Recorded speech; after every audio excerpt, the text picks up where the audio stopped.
What's up? What's up? What's up? Back at it. Another Golden Gopher POSTCAST episode right here on the Locked On Sports Minnesota Network. You got myself, Luke Inman, at Luke_Spinman. Joining me, as always, we got Kane Rob, host of the Locked On Gophers podcast, at Gophers Kane Rob. And then, of course, we got the legend, Gophers Hall of Famer Ron Johnson, host of the Ron Johnson Show. Follow him on X if you haven't already, at 3Ron Johnson. All right. Plenty to discuss here and break down in the Gophers' third victory of the season. But before we do that, quick reminder, this POSTCAST episode brought to you by Jace Medical. Empower yourself when you purchase a Jace case, providing you with 5 life-saving antibiotics to treat over 50 types of infections. Get yours today at jacemedical.com. That's J-A-S-E medical.com. All right, fellas. Let's dive into this Gophers 35-24 victory over the Cajuns, a game they desperately needed coming off last week's brutal loss versus Northwestern.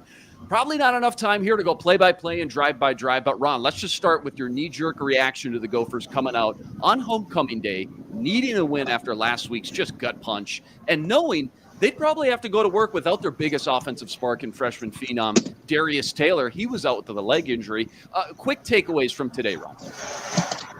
Well, I mean, they got the victory, so that's the first thing. When you walk away with a win, I think that's the biggest key.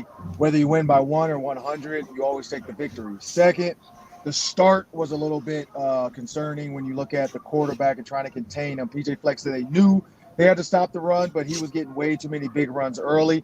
Eventually, as the game went on, you saw the running backs and the offensive line start to impose their dominance. You saw a couple turnovers as well from the quarterback. But all in all, a win. But if this is a team that's a little bit better in Louisiana and they have a running quarterback like this, the Gophers probably are in a closer dogfight towards the end. And so you can't do that. And then lastly, I think Ethan Caligmanis, as well as Cole Kramer, it feels like at times they're trying to force the game and trying to make it happen versus just playing the game. Like Cole Kramer on that 4th and 1, I felt like should have handed it off. And then, or 3rd one, maybe it was, I think 4th one, I'm not sure. And then you look at Ethan Caligmanis, that deep ball. Sometimes it's just not there. So if it's not there, just take what you can get, punt, move on to the next play. Yeah, a lot of good points there. I do want to dive in a little bit more on Ethan and that quarterback play. I'm glad you brought that up. But Kane, all week, I mean, you heard PJ Fleck talk about the mental factor, right? Bouncing back and how that was got to be more important than just the physical components to today's game. But what did you see in regards to that aspect today? Their ability to bounce back after last week, all the adversity, all the turmoil that came along with it, knowing their psyche was probably in serious limbo. Just how bad did they need today? I think they needed it big time. And the thing that kind of had me nervous in that first half is it didn't look like they had as much confidence, especially in the defensive side of ball. It looked like there were some openings that were missed by that quarterback, and they could have had some more big plays. But they came back out in that second half after giving 211 yards in the first half. In the third quarter, up through like the first 5 minutes of the fourth quarter, Louisiana only had like 60 total yards. So they responded in a big way. Tyler Nubin got some swagger back and got another interception. I feel like as long as the defense plays with confidence and plays with discipline, that's when things start to click. But when things get lackadaisical or when openings come open, we've seen teams really attack that. So I think overall it is big on responding not only on the field, but with the energy that you're bringing to the game in every aspect of the game. Yeah, no, a lot of good points there. And Ron, I mean, if you knew only one thing about this Cajuns team, you knew their offense was the identity. They've been red hot coming in, averaging almost 40 points per game. They got the new young quarterback, Zion Chris, who was going to put a lot of pressure on the defense. But talk about Joe Rossi's ability to recognize what they were doing wasn't working in the first half and make the right adjustments in the second half, start dialing up those blitzes, which turned into, like you mentioned, Kane, 2 huge turnover interceptions.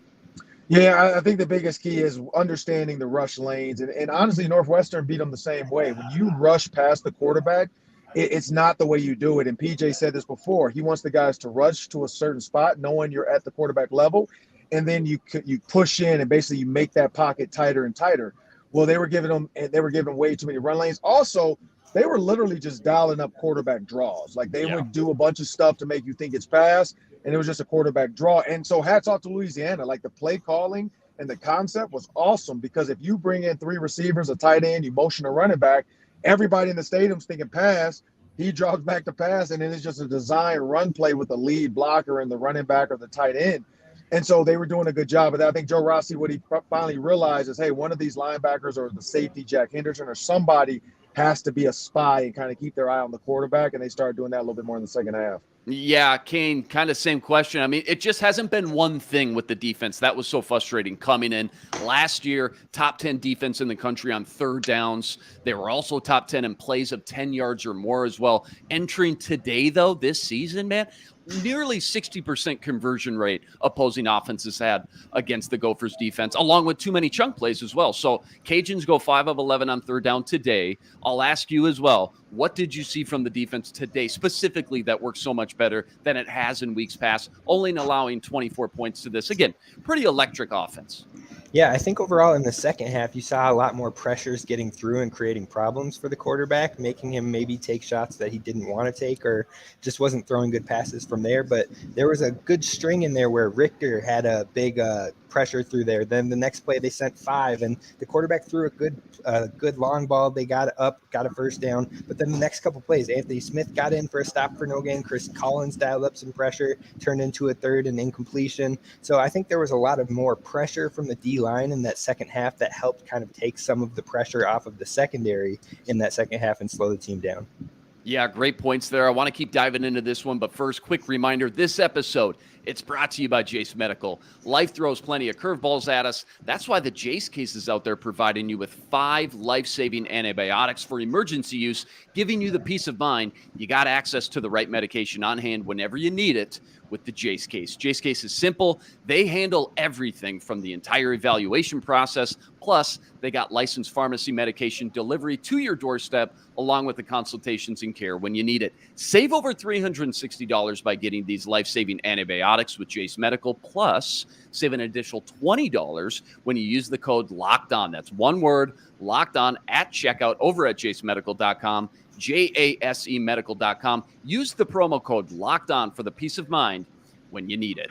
All right, Ron, you kind of touched on this one, but talk to me about this young quarterback, Kale Manis, what you've seen from him thus far. It feels like they're making a conservative effort to really try to make things as easy as possible for him. What's the report card look like, though, for Ethan? Now, through 5 games, has he flashed enough for your liking? He hasn't, honestly. Like, I think the ceiling is really high for him. And so I say this in a positive way. I don't think we've seen the best that this kid can play. Like, we're seeing a lot of, like you said, conservative plays. I do like the 3rd and short where they ran the touchdown to Daniel Jackson. It was literally just a zone read. He read the front side backer, the front side defender. That guy crashed down. He has a throw right behind him. If we go back a couple years ago, that's the same exact touchdown that Tanner Morgan threw to Rashad Bateman against Purdue. That's the same exact touchdown he threw against Penn State. Like, they've run that before. And so the good thing is they're starting to incorporate that back, because we honestly, through the first couple games, had not seen a zone read with a slant behind it, and we finally saw it today. So I think they're honestly spoon-feeding the offense to Ethan Kaliakmanis a little bit. They don't want to put too much on him. But the other part about Ethan Kaliakmanis to me is his trust in Brevin Spanford. And so that's what I'm trying to figure out, is when is he going to start to throw it to him more, because he's missing his usage, I guess you'll say. Because on the pregame show, I picked Daniel Jackson as my X factor because I felt like he's going to be the guy, because it hasn't been Brevin. But Ethan Kaliakmanis has trust in Corey Crooms. He has trust in Brevin, or in Daniel Jackson. I don't feel like he has it in Brevin Spanford just yet. Like, he knows he's there, but he hasn't. And whether it's not called or what, but it's something missing there. But Ethan Kaliakmanis overall, his ceiling is high, and we haven't seen the best of him yet, which is scary because he's really good right now. Like, his arm talent is there. Yes. Hey, second quarter, Gophers 4th and 1 near the stripe. They call that tush push. Kaliakmanis scores his 2nd rushing touchdown of the year. We saw them do that multiple times to convert on these short yardage situations. Ron, last one about Ethan. We see it all the time with Jalen Hurts and the Eagles with that rugby style of play. Could this be something that gets cemented into the playbook now moving forward? Just knowing they got this monster offensive line to run behind. What do you think, Kane? I think it definitely could be something, especially because they haven't seen much success in that short yardage run game with Bryce Williams and with Sean Tyler. We haven't seen Zach Evans get those opportunities. Obviously, this was his first kind of coming out game of the season, and Darius Taylor was that guy for them these last few games. So it was nice to see them incorporate that and see it convert so many times. I believe they converted on it like 8 different times. I'm not even sure if they had if they didn't convert on one of them. So it was nice. They clearly tapped into that that Eagles film room these last few weeks to watch that tush push happen and get it down. But I wouldn't be surprised if maybe next week in a Michigan game, they're going to look for a way to stop that. And maybe you find a way to sneak out a toss in there or a breakout wide receiver in there in the future if teams are really going to scheme for it. So it'll be interesting to see if they can use some creative usage with it. Kane, let me ask you this as well, just the last follow-up here on this passing game. Lameke Brockington, he was rolled up, had to go on the cart, second quarter. You never want to see injuries like that happen to anyone, obviously, but he's been described as kind of a locker room favorite for sure. So between him and then no Ottman Bell today, did that change anything for the Gophers passing game or even just the offense as a whole that you saw adjustment-wise from last week or earlier in the year to today they were forced to make? Or what's your confidence level in this passing game when they need some splash plays, some chunk plays downfield? I think overall it just really hurt the depth of that room. Yeah. Chris Ottman-Bell just not being able to go today. And then Lameke Brockington was kind of more of that explosive play threat. He was the one who you see, especially in the fall practices and whatnot, we saw him with the long deep shots. So that kind of takes that element away or it makes somebody else step up in that front. So we'll see how they respond or if more usage comes from maybe some younger guys moving forward or how they'll address that injury. Hey, this is why I love bringing Ron Johnson on this show because his Rolodex is as big as the phone book, man. Look at who he's brought in today. Special guest, another Gophers legend. It's Daryl Thompson. You can hear him on Gopher Football Weekly with Mike Grimm and PJ Fleck. More weeks than not. Follow him on X, by the way, at DThompsonMN. Daryl, just real quick, now that you jumped in, just your overall thoughts, your knee-jerk reaction on today's win the Gophers desperately needed. No, I mean, it's a win that we desperately needed. It's also, something that we expected. I was a little bit concerned on that very first drive when Louisiana went down and felt like I was like, oh, this is just not good. We can't contain their quarterback. But as the game went on, our running back stepped up, our quarterback stepped up, and our defense made the adjustments that needed to be made, and we were able to get the victory. And, and salted away. I got a little bit concerned with that long run, too, after last week's debacle in Chicago. So, but overall, I'm happy with the win, and anytime we get a W, it's a good sense. Yeah, and you know what? I got to bring this up. You were the first Big Ten running back to rush for over 1,000 yards as a freshman and sophomore back in 86 and 87. I bring that up because Darius Taylor, the freshman phenom, has been such a huge spark for this team as of late. Obviously doesn't suit up today with that leg injury. I'm curious about this. A, just your thoughts on the impact he's had and what he does for this offense. B, just how rare is it to see a freshman come in and make a type of impact like he has? And then C, finally, just your quick 2 cents on the NIL, everything that was made this week about him and PJ Fleck saying he won't be around too long unless they find some funds to pay that man his money next year. So is that 2 cents you want or 60 cents? That's 68 cents. All said and done. You want a lot. I mean, my take on Darius is he's phenomenal. Great running back, great athlete. Probably just being maybe a few too many carries. I mean, that's part of the reason he's not, playing today because he's got beat up a little bit, but he'll be back and he'll be successful and most likely have, at least 1,000 yards, probably even more than that. And my thoughts around NIL is that we name, image, likeness, to say it correctly, is that we got to wrap our arms around it, wrap our mind around it, and get used to it. If you're a $10 person, a $100 person, or a $100,000 person, if we want to have the team we want to have on the field, then we need to engage in it, embrace it, and just realize it's just part of modern day life, just like a cell phone and a Zoom call is after the game. Yeah, a lot of good points there. Glad we could touch on that. I want to break down the remaining schedule here coming up. But first, quick reminder, this episode's also brought to you by FanDuel, America's #1 sportsbook, an official sportsbook partner of the MLB. Right now, new customers get $200 in bonus bets guaranteed when you place just a $5 bet. That's $200 in bonus bets, no matter what, win or lose, when you place your first bet of $5. If you're thinking about joining FanDuel, there's no better time to get in on all the action. The app, it's so easy to use. They got everything you need, money lines, parlays, prop bets, you name it, they got it. Go check out FanDuel right now, FanDuel.com/lockedon. That's FanDuel.com/lockedon today. America's #1 sportsbook, an official sportsbook partner of the NFL.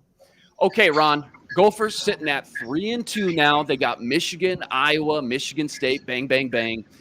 When you look at the remaining schedule, what's your realistic predictions? What's your feelings how this team could look by season's end? What do they got to do from here on out?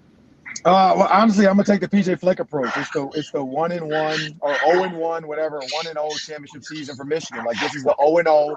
championship season for Michigan now. We beat Louisiana.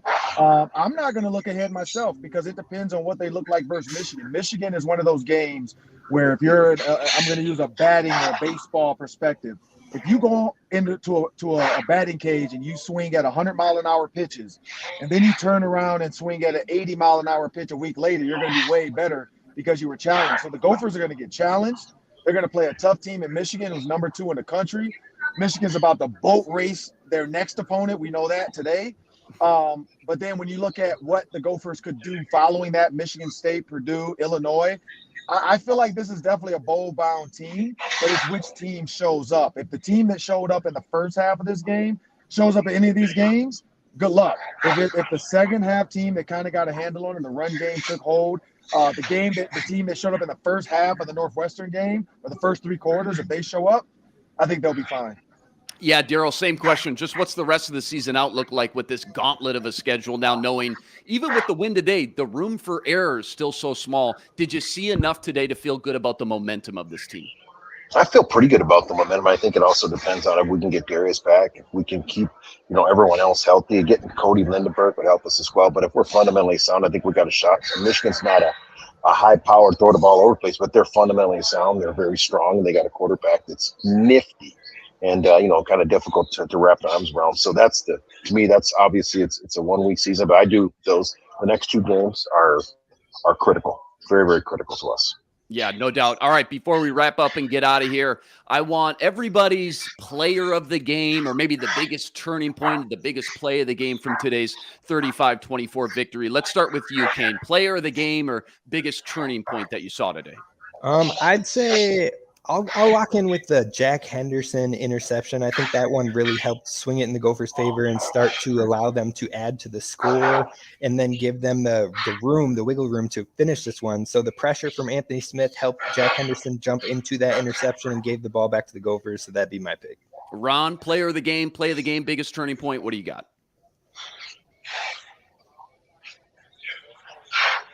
Oh, Ron might be frozen. Daryl, let's give you the last word. What do you got? Player of the game, biggest play, turning point. What do you think today? Well, I'm going to go, being a running back, I'm going to go at the back. Zach Evans was a tremendous surprise for us today. I mean, I think we've seen it in practicing in the spring game, but for him to get some live action in the game, break some tackles, make some plays, made a big deal, made a big difference. Yeah, well said, guys. And great stuff, as always, by the way. Gophers come back strong, win this one 35-24 versus Louisiana. Get back on track in a kind of get-right game. Kane Rob, Locked On Gophers host. Check out his full deep dive and reaction coming out in the next few days, I'm sure. Ron Johnson, Gophers legend, Hall of Famer. Check him out on the Ron Johnson Show. And make sure to subscribe to the Locked On Sports Minnesota channel because we're doing this every week. Daryl Thompson on X, @DThompsonMN. Huge surprise, special guest. Thanks so much for joining us and giving us your 68 cents here on today's game. And for Kane, the 2 Gophers legends, Ron Johnson and Daryl Thompson, I'm Luke Inman. Michigan on deck next week. But until then, signing out.